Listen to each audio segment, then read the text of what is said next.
A reading from the Song of Solomon. For lo, the winter is past, the rains are over and gone, the flowers appear on the earth.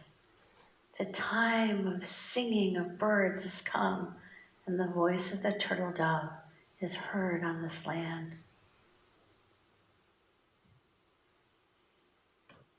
Traditionally, the beginning of May is a time to celebrate rebirth, springtime, and fertility.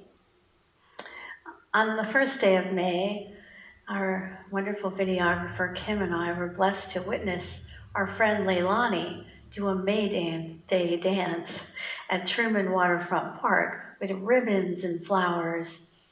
So maybe some of you have had a chance to look at that, and if not, you can find it on both Facebook and YouTube. It's a beautiful traditional Gaelic dance. All over the world, our ancestors celebrated this season of renewal with sweets and music and dancing around trees and maypoles, symbolically honoring the birth of something new within us and all around us in the world.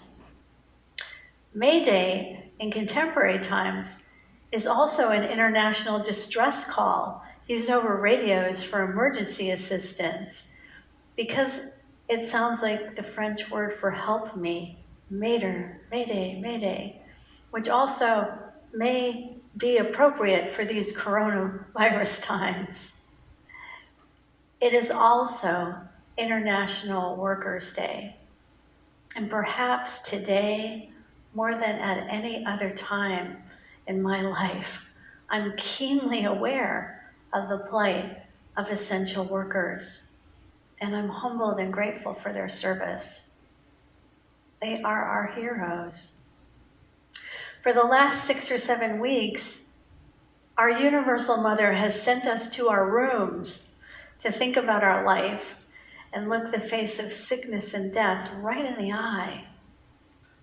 We may have noticed many things during this time of physical isolation, but the real question is, have we learned anything? How is the meaning of life and death changed for you and for us as a society? Many of you know the legend of the phoenix.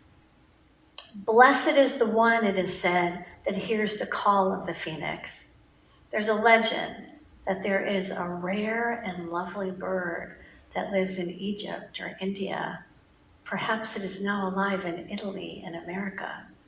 The phoenix flies on wings wider than an eagle, glowing red and gold, bright as the rising and the setting sun. The phoenix dwells alone, lost in solitude, without a mate, children, or companions. But some fortunate people are drawn to the phoenix. They hear his call. His long beak has holes in it like a flute. And from these openings, the phoenix pours out a melody that pierces the heart, mesmerizing those that have been called and drawing them into a state of complete stillness. The phoenix lives for hundreds of years and at every moment is aware of the time of his death.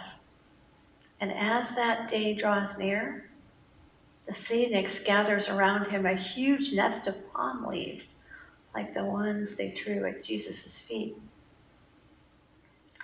And sitting in the center of his nest, he sings his death song.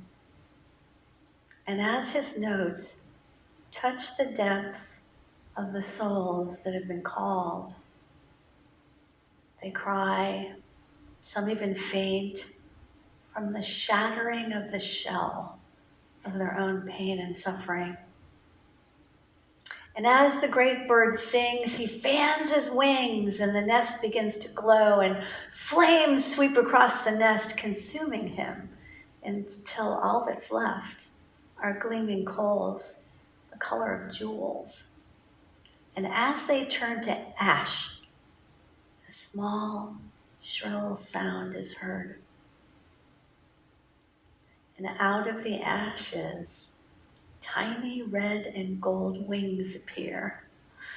A small new phoenix is born and begins to sing.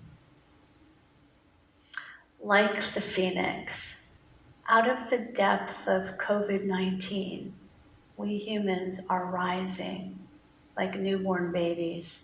Something new is coming alive in each and every one of us. The depth of your pain will equal the heights of your joy, wrote Khalil Gibran. Emotion, energy, self-expression, the vibrations of our feelings, the waves that we've been experiencing are all part of our capacity to be alive in this world.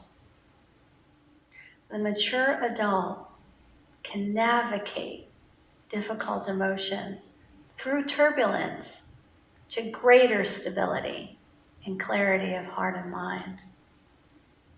We live in an interconnected web of life, a system of influence that includes spiritual, mental, emotional, social, educational, societal, the media, environmental factors, multi-generational family influences, physical and genetic predispositions, and our habitual states of mind. And that's just a few of the dimensions. There are more. We are awakening to the reality of our unlimited human potential for change and growth, or as Deepak Chopra likes to call it in his newest book, our meta-humanity. That which is beyond our current collective understanding of what it means to be fully human. We are learning to discern what is essential from what is really not essential. What is just fleeting pleasure from what is deeply beneficial. What is true from what is clearly false. And ultimately to discern for ourselves what is real from what is unreal or an illusion. Swami Muktananda, a yogi who lived in these current contemporary times, used to say, waking up spiritually is like getting rid of what you haven't got. We've been conditioned by our culture to look at ourselves and to believe in something that is less than who we truly are. And we've been conditioned to look outside of ourselves for our answers and to not trust our divine intelligence, our intuition, our inner guidance, our gut. We limit science to observable data in a Newtonian model that no longer fits in a world of quantum physics and metaphysics and meta-humanity. We're polarized. We take two sides in a multi-dimensional world where paradox is often the truth. We have to get rid of these limited concepts of right, wrong, good, bad, and stop taking sides. When truth is more like a multifaceted holographic jewel, we have got to surrender to the need to be right. We have to let that go and experience the joy that comes from not knowing. I can honestly say that I have been exhausting myself trying to figure out what's going on with the coronavirus. Can anyone relate to that? I wake up exhausted, I go to sleep exhausted. My little brain is just functioning on as many pistons as it can. But my answers are not going to come from my brain. Rumi says, out beyond opinions of right and wrong, there is a field. Meet me there. The cultivation of this kind of spiritual maturity in this field beyond right and wrong, good and bad, conspiracy or fact, comes from the cultivation of spiritual maturity, stability of emotions, and clarity of mind, which can only come from disciplined practice. James, the disciple of Jesus and Jesus' brother, reminds us. I've shared this scripture with you before. It's come to be one of my favorites. James says, brothers and sisters, whenever you face trials of any kind, consider it nothing but joy, because you know that the testing of your faith produces strength and endurance, and let that have its full effect, so that you may be mature and complete, lacking in nothing. What is it that they say? What doesn't kill us makes us stronger. On the path of spiritual maturity, we learn from our mistakes. I was watching the cutest little kids news. It's called Kindness 101. And a father and young daughter do this news show together. And it's all about kindness. And, this little girl was, trying to explain the difference between courage and bravery. And it's so subtle. And she was doing it so beautifully, because there isn't really any way to translate that into words. So on this path of spiritual maturity, we have to get beyond the words and stop believing everything the ego would have us think, and take what comes as a hidden lesson from the Creator. Because every part of our life is worthy of contemplation and can be transformational if we're open to it. You begin to see, as Leonard Cohen once commented, there's a crack in everything. That's how the light gets in. You see more clearly that when we're bruised and tattered by life, we're not helpless victims. And this too shall pass. And we become strong survivors who thrive and are healed in the broken places, and have this hard-earned wisdom that allows us to live out our days in deeper contentment. The Zen masters say, you gotta know yourself deeply in order to forget yourself completely. And so we embrace and ride the waves of emotion, knowing that's not the all of us. We don't try to deny the waves of the mind. We learn to observe, put some space there, and know nothing is permanent. That's spring. That's the celebration of impermanence. Because without impermanence, we would not have spring. Without the death of the acorn, we don't have an oak. Without seeds dying, we can never have a flower bloom. So this season, more than before, because of all that is going on in our world, let's meditate on the changes. Let's put some spring in our step as we see things opening up, and be kind and gentle and patient with ourselves and our neighbors. Go slow. Awakening can be seeing something that's always there for the first time. I have a huge tree in the front of my house.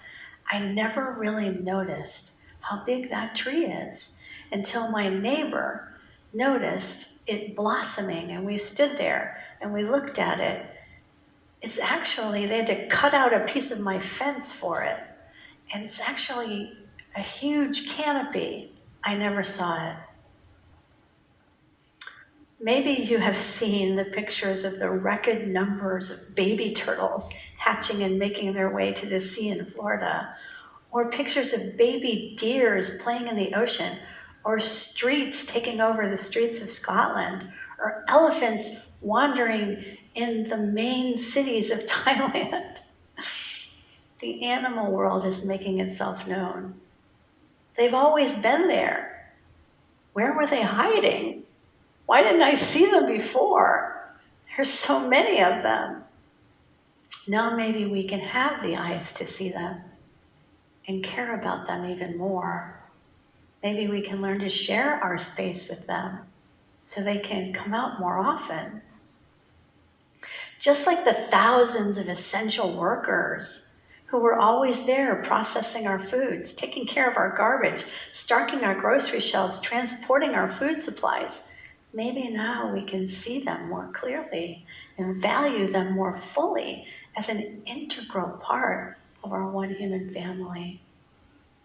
When we do this, when we see and welcome everything in this world with great respect and love, like the wind that we can't see but we feel it, we welcome the day and we welcome the night, every moment, every person, every place, every animal, even the tiniest creature, when we appreciate that they're all a part of the interconnected web of life, we can receive their blessings and create a place for peace and joy to live in our own hearts, in all our relationships, and in the universe. That's actually a feeling for a word in Lakota, ahome takuyasin. It means gratitude for all my relatives, everything that's alive. When we can do this, then we begin to see and to bless and to exude the original medicine of our joy that is imperishable, not like the happiness that comes and goes, but this still point within us that they call Satchidananda in the East, truth, consciousness, bliss. It's all interconnected. When we do that, then we begin to say things like, wow, what a joy it is to see Nancy. I'm so grateful for Kim's skill in doing these videos for us. What a joy it is to have Tim back playing for us. Mike asked, where did you find him? Can only Smiths play our piano here? I'm so grateful, we might say, for the ocean after having not been able to go into it for so long. Talking face to face with a friend can fill us with so much joy right now. Every time I see Lori, I'm grateful. We carry this feeling in us, and it just multiplies. That vision, I think, was the vision that Jesus of Nazareth had, that turned the world upside down and confused so many people in power. Because he was born into a world separated by sect and clan and tribe with so many minuscule details and opinions about every aspect of life. And the whole work of his life was calling all of us to realize our own spiritual nature so that our joy might be full. He taught that the kingdom of God is right here. And if you follow what he was teaching, your joy would be full. And if we follow his example, then we let compassion and love and humility live on in and through us as us. The Christ is alive today, all over this earth, every time we love our enemies. Have strong faith that there's a far greater thing going on than we can currently see. Speak words of wisdom, uplift the community, have the strength to forgive ourselves and everyone else. Bless those that curse us. Take care of and nurture all living beings, and find humor like the laughing Jesus in everyday annoyances. Then we can use our imagination to create wonderful solutions to our current dilemmas. Jesus is smiling and the Buddha is laughing, and all our ancestors come alive when we take steps for the manifestation of the more beautiful world that our hearts know is possible. So let's do this. Alone, but together, as one meta-human family, co-creating with God, God is all that is, with spring in our hearts. Let's give birth to new meaning and fulfillment as life comes even more fully alive in us, through us, and all around us today.